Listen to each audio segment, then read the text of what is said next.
ದೊಡ್ಡದಾವ ಅಂತಾರೆ ಇಂಗ್ಲಿಷ್ ಅಲ್ಲಿ wolf neck. ಹಾಂ ಹಾಂ ಹಾಂ ಇದರಲ್ಲಿ ಹುಷಾರಲ್ಲ ಶೇರಲ್ಲ ಹುಷಾರಲ್ಲ ಹಚ್ಚುತ್ತೆ ಹುಷಾರಲ್ಲ ಗೋಡೆಲ್ಲ ಹತ್ತುತ್ತೆ. ಆಮೇಲೆ ಇದು ಅಲ್ಲಿ ಅದಕ್ಕೆ ಗೋಡೆ ಲುಂಗಿ ಏನೋ ತಿಂದಿದೆ ನಾನು. ಹಾಂ ತಿಂದಿದ್ದೆ.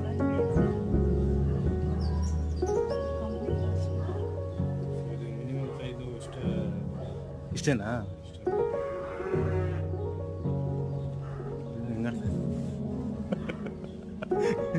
ನಾವ್ ಇಟ್ಕೊಬೋದಾ? ಏಯ್ ಸುಮ್ಮನೆ ನೀನಪ್ಪ, ಅವ್ರು ಏನೋ ಮೆಡಿಸಿನ್ ಇದ್ ಮಾಡಿರ್ತಾರೆ. ಬಾಕ್ಸ್ ಅದ್ ಬೇಕಾ ನಿಂಗೆ? ಬೇಡವಾ? ಬಾಕ್ಸ್ ಬೇಡ.